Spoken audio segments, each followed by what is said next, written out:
कहते हैं इंसान अगर कुछ बड़ा करना चाहता है, कुछ बनना चाहता है, तो उसे सही क्या है गलत क्या है उसका फैसला करना ही होगा।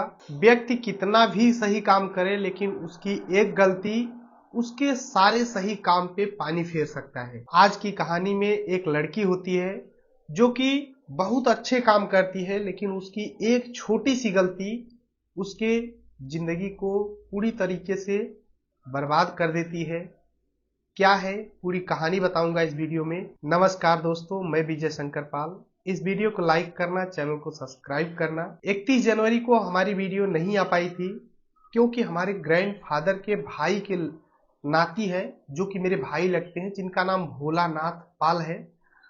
वो टेंट का धंधा करते हैं, यानी शादी बारात जो होती है उसमें टेंट लगाया करते हैं। लेकिन एक दिन 31 तारीख को सुबह लगभग 10:30 बजे वो टेंट खोलने जाते हैं, यानी रात भर टेंट लगा हुआ था किसी के यहाँ, और सुबह जब खोलने जाते हैं तो टेंट इस तरीके से उससे लगे होते हैं, वहां पे पिलर लगे होते हैं लोहे के, और 11,000 वोल्टेज की लाइट थी, और वो ऐसे खोल रहे थे, क्लिप फंसा होता है उसे खोल रहे थे, और वो जा करके 11,000 वोल्टेज लाइट में चिपक लिया और इन्हें करंट मार दिया।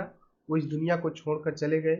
अभी उनकी 2 बेटियां हैं और 2 बेटे हैं, जो कि अभी 1-2 में बच्चे पढ़ते हैं, यानी बहुत ही कच्ची गृहस्थी थी। वो इस दुनिया को छोड़कर चले गए हैं। भगवान उनकी आत्मा को शांति दे। बाकी आप जो भी काम करें हमेशा सावधानी से करें। बाकी जो लिखा होगा जिंदगी में, इस दुनिया में कोई अजर अमर नहीं है। अगर जिंदगी में लिखा होगा कि बस यहीं तक रास्ता है, तो वहां से फिर कोई आगे नहीं बढ़ा सकता है। तो चलिए आज की टॉपिक की ओर चलते हैं। आज की जो सच्ची घटना सुनाने जा रहा हूँ ये है बिहार में। एक जिला है मुजफ्फरपुर, यहीं पर एक थाना है काटी, और यहीं पर एक रमतोमहा एक गांव पड़ता है जो कि मानिकपुर कहते हैं।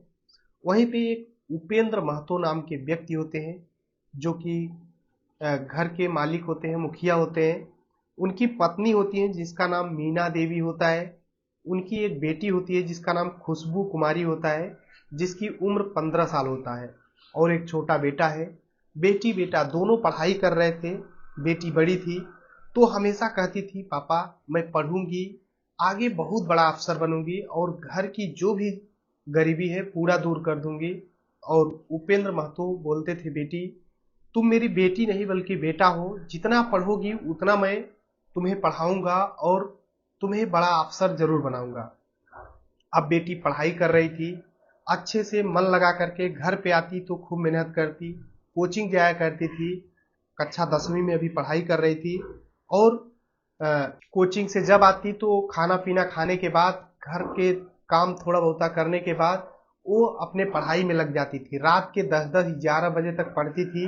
सुबह उठते ही पढ़ती थी, फिर कोचिंग जाती, स्कूल जाती, घर पे आती। यानी बेटी बहुत ज्यादा मेहनत कर रही थी, पढ़ने में भी तेज तर्राक होती है। अब इधर फरवरी 2024 में खुशबू का कक्षा 10 का एग्जाम था।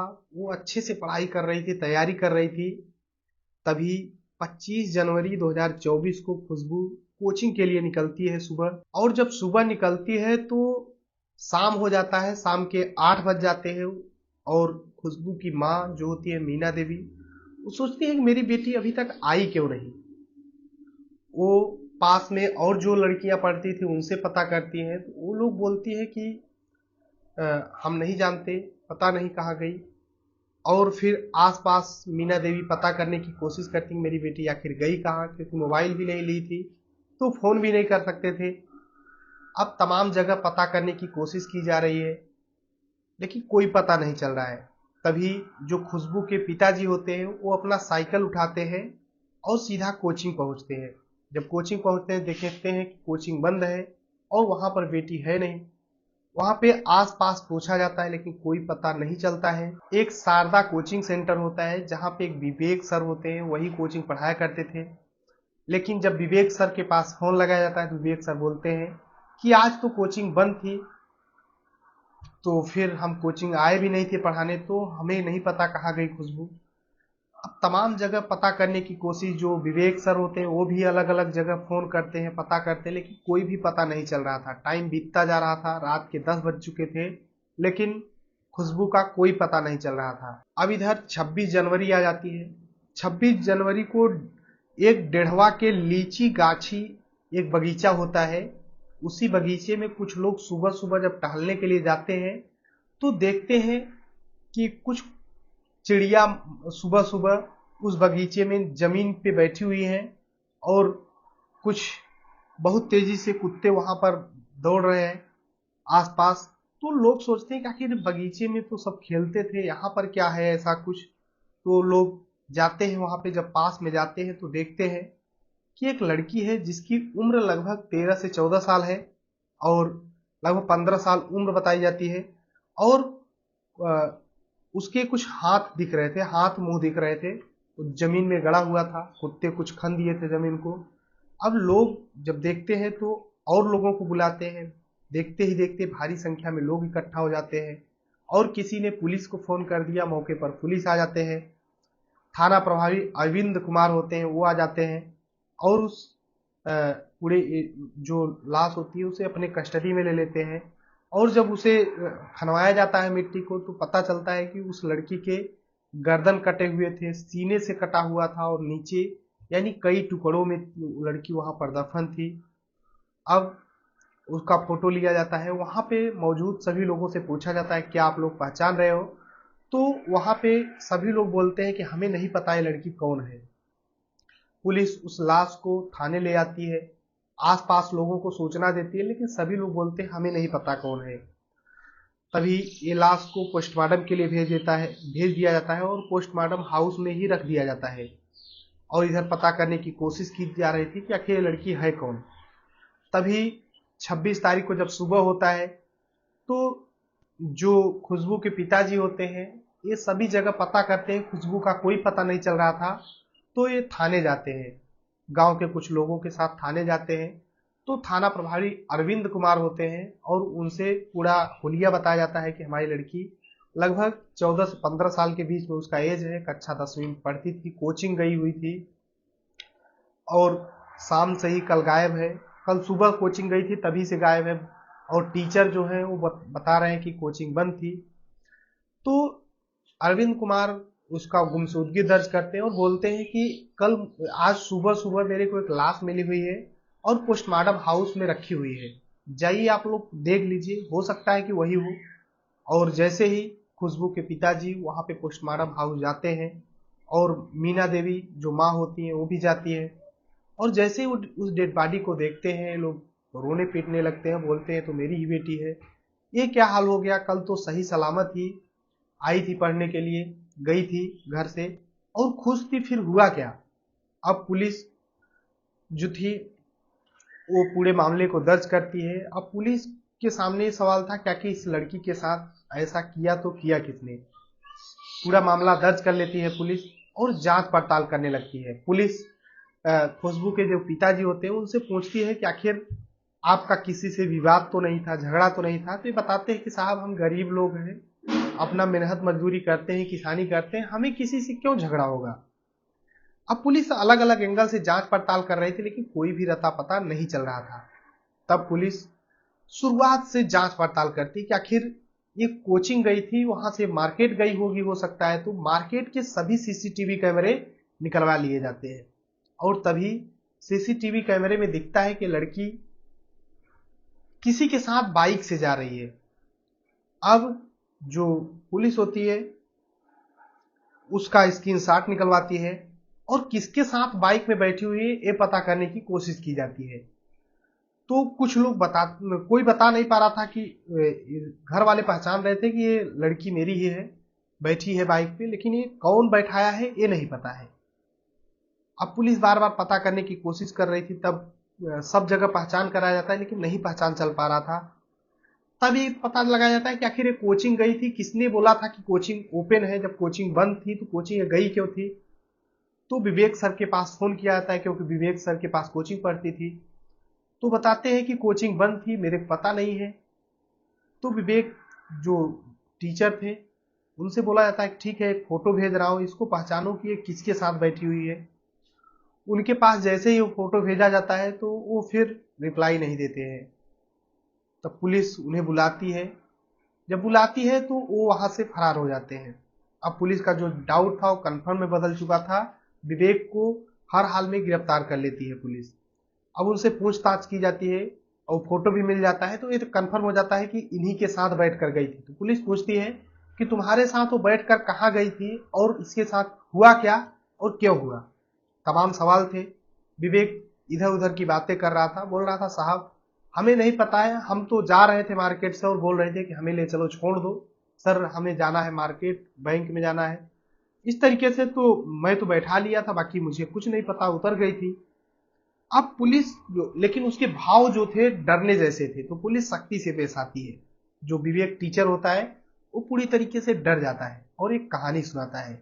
और उस कहानी को जब जितने लोग सुनते हैं, सभी लोग सोचने लग जाते हैं कि आखिर टीचर जो होता है उन्हीं के भरोसे पे हमारे इंडिया में या पूरे देश में सभी, हर एक सदस्य अपने बच्चे को पढ़ने के लिए टीचर के हवाले कर देते हैं। पूरे दिन पढ़ने के लिए सुबह 8 बजे या 9 बजे से बच्चे को टीचर के हवाले कर देते हैं और शाम तक टीचर के हवाले रहता है बच्चा। अगर टीचर ही इस हद तक गुजर जाए तो आखिर इस दुनिया में होगा क्या।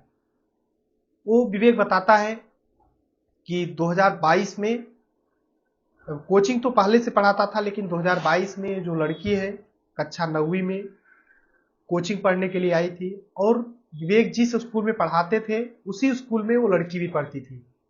तो कोचिंग इन्हीं के यहाँ पढ़ती थी। बोलते थे कि हमारे यहाँ जो कोचिंग पढ़ेगा उसको मैं अच्छे नंबर से पास करूंगा। तो कुछ तो ये भी था कि लड़की को ये था कि मैं अच्छा नंबर से पास होना चाहती हूँ, कहीं से मेरा नंबर खराब नहीं होना चाहिए। और लड़की इन्हीं के यहाँ कक्षा 9 से कोचिंग पढ़ने लगती है। अब सब लड़के जब कोचिंग पढ़ते थे, कोचिंग पढ़ करके तुरंत फौरन निकल जाते थे, लेकिन ये लड़की हमेशा कुछ न कुछ इसके डाउट होते थे, सवाल होते थे।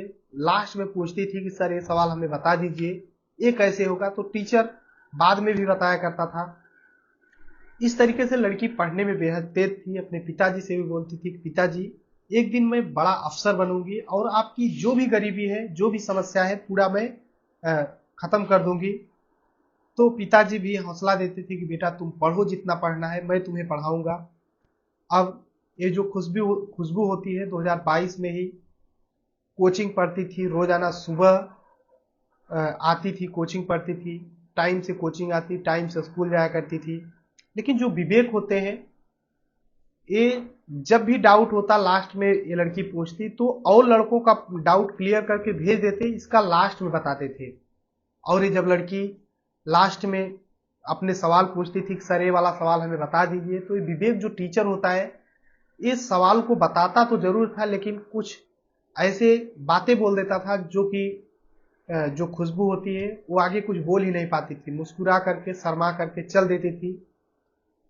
लेकिन जब विवेक एक दिन, ये लड़की लास्ट में कोचिंग पढ़ने के बाद जब निकलती है, सब लड़के चले जाते हैं, तो ये सवाल पूछती है कि सर ये वाला सवाल मुझे नहीं आ रहा है। तो विवेक उस सवाल को बताता है और जो खुशबू होती है उसे गलत तरीके से टच कर देता है। खुशबू बोलती है सर आप ऐसा क्यों कर रहे हो। तो विवेक कुछ भी नहीं बोलता है। अब ऐसे ही टाइम बीतता रहता है। एक दिन संडे का दिन होता है, उस दिन भी कोचिंग खुला हुआ था और विवेक कोचिंग खोला था, लेकिन सब बच्चे नहीं जानते थे कि कोचिंग खुला हुआ है। लगभग 2-3 बच्चे आते हैं, पढ़ाते हैं और सब फिर आधा घंटा लगभग पढ़ाते हैं और सब बच्चे चले जाते हैं। खुशबू अकेली रहती है। इससे ये टीचर रोक लेता है कि रुको मैं तुम्हें कुछ एक्स्ट्रा बता दूंगा, जो कि तुम्हारे परीक्षा में आएगा वही चीज आएगा, मैं जो पेपर बनाया हूं वही आ जाएगा। खुशबू रुक जाती है। अब खुशबू को कुछ सवाल बताता है, उसके बाद उसे पकड़ लेता है। पकड़ने के बाद उस रूम को बंद कर लेता है जिस रूम में कोचिंग पढ़ाता था विवेक, और खुशबू के साथ गलत काम करने लगता है। वो छोटी बच्ची 4 दीवारी के अंदर थी, चिल्ला रही थी, लेकिन उसका कोई सुनने वाला नहीं था। ये टीचर जो विवेक होता है उसके साथ गलत काम करता है। वो बच्ची रो रही थी, बोल रही थी अब मैं कहाँ जाऊंगी, मैं तो अपने पिताजी से बोली थी मैं बहुत बड़ा अफसर बनूंगी, आपकी गरीबी दूर करूंगी, आखिर अब मेरे साथ हो क्या गया, मैं क्या कर पाऊंगी। वो बच्ची बहुत ज्यादा रोती है। 2022 का बात होता है और तभी ये टीचर बोलता है कि खुशबू तुम्हें टेंशन लेने की जरूरत नहीं है, मैं हूं ना, मैं तुम्हारे साथ गलत काम किया हूं तो मैं तुम्हारे साथ शादी करूंगा और पूरी जिंदगी तुम्हारा साथ निभाऊंगा और तुम्हें बड़ा अफसर बनाने में मैं तुम्हारी मदद करूंगा। टीचर पूरी हौसला देता है। वो छोटी बच्ची कक्षा 9 में पढ़ रही थी, उसे समझ में नहीं आता है और बोलती है ठीक है, और वहां से चली आती है, घर पे रहती है, रोती है, किसी से बोलती नहीं है। फिर कोचिंग जाती है और फिर टीचर उससे बात करता है और हौसला देता है कि तुम टेंशन मत लो, मैं हूं, मैं तुमसे शादी करूंगा और तुम्हारे साथ पूरी जिंदगी बिताऊंगा। इस तरीके से तो जो लड़की होती है उसे भी लगता है कि हो सकता है कि जो विवेक सर है ये भी हमें पढ़ाए लिखाएंगे और फिर मुझसे शादी कर लेंगे तो मैं पढ़ लिख करके आगे कुछ बन जाऊंगी। फिर वो टीचर उस लड़की को शादी के झांसे में लिए रहता है और लगातार उससे शारीरिक संबंध बनाने लगता है। अब अलग अलग जगहों पे कभी स्कूल न ले जाता और साथ में बैठाकर कहीं होटल में लेकर चला जाता, उस लड़की के साथ गलत काम करता था। ऐसे ही टाइम बीतता रहता है। 2023 आ जाता है, कक्षा 9 का परीक्षा देती है वो लड़की, उसके बाद भी टॉप करती है क्लास में। और फिर इधर 2024 आ जाता है और जैसे ही दिसंबर 2023 आता है, जो विवेक होता है टीचर, उसकी शादी कहीं और फिक्स हो जाती है और अप्रैल में डेट पड़ जाता है शादी का। तब जैसे ही दूसरों के माध्यम से खुशबू को पता चलता है कि जो मेरे टीचर हैं विवेक, इनकी शादी दूसरे जगह फिक्स हो चुकी है, तो खुशबू बहुत ज्यादा परेशान होने लगती है और विवेक से बोलती है कि सर, आप तो मुझसे शादी करने का वादा किए थे, फिर आपकी शादी कहीं और कैसे लग सकती है? आप मेरे घर जाइए और मेरे मम्मी पापा से मेरा हाथ मांगिए और मेरे साथ जिंदगी निभाइए। मैं कुछ बनना चाहती हूँ, कुछ करना चाहती हूँ और आप हमें वचन दिए हो कि साथ दोगे मेरा। विवेक कुछ नहीं बोलता है, उसके साथ गलत काम करता रहता है। इधर जनवरी आ जाता है, वो लड़की रोज आना बोलती थी कि मेरे घर जाओ, मेरा हाथ मांगो। विवेक कहता था रुक जाओ, शादी नहीं करूंगा वहां पे अप्रैल में। इस तरीके से झांसा देता रहता था। अब ये लड़की इसे लगने लगता है कि ये टीचर मुझे धोखा दे रहा है और अब मेरे घर नहीं जाएगा। बार बार प्रेशर बनाती है। तभी ये टीचर जो होता है वो बोलता है कि खुशबू, तुम परेशान मत हो, मैं शादी अब अप्रैल में करूंगा और तुम अपना जिंदगी अलग से जियो। तो खुशबू को झटका लग जाता है और बोलती है कि आप मेरे साथ गलत काम क्यों किए। इस बातों को लेकर बहस हो जाता है। फिर विवेक को लगता है कि अब पूरा मामला कंट्रोल नहीं होगा, तो फिर से बोलता है कि तुम टेंशन मत लो, शादी तुम्ही से करूंगा। और फिर से वो लड़की अपने घर चली जाती है। अब इधर 25 जनवरी 2024 आ जाता है। ये लड़की कोचिंग आती है। उस दिन कोचिंग बंद होती है, लेकिन ये साइकिल खड़ी करती है और विवेक वहां पर होता है। उसके पास जाती है और बोलती है कि आज छुट्टी है, स्कूल की भी छुट्टी है और आप तुरंत मेरे घर जाइए और मेरे मम्मी पापा से मेरा हाथ मांगिए। तभी विवेक बोलता है कि मैं तुमसे शादी नहीं कर सकता, तुम कहीं और अपना देखो। तभी दोनों में बहस हो जाता है। तो विवेक को लगता है कि फिर मामला गड़बड़ हो रहा है, तो फिर से वो बोलता है कि ऐसा करो, तुम टेंशन मत लो, चलो आज ही तुमसे शादी करता हूँ। और फिर साइकिल वहीं खड़ी रहती है और बाइक पे उस लड़की को बैठा लेता है और लेकर मार्केट में जाता है, घूमता टहलता है, पूरा दोपहर हो जाता है और धीरे धीरे करके शाम हो जाता है। और पूरे दिन वो प्लानिंग बनाता है कि अब ये लड़की मेरा साथ नहीं छोड़ेगी, मुझसे शादी किए बिना नहीं मानेगी, तो अब हमें इसे रास्ते से हटाना ही होगा। और वो पूरे दिन दिन बिताने के लिए मार्केट में, मॉल में, अलग अलग होटलों में घूमता रहता है। जैसे ही शाम हो जाता है, अपने दो दोस्तों को फोन करता है और बोलता है कि यार, ये जो लड़की है मेरे गले की हड्डी बन चुकी है, इसे हमें रास्ते से हटाना होगा।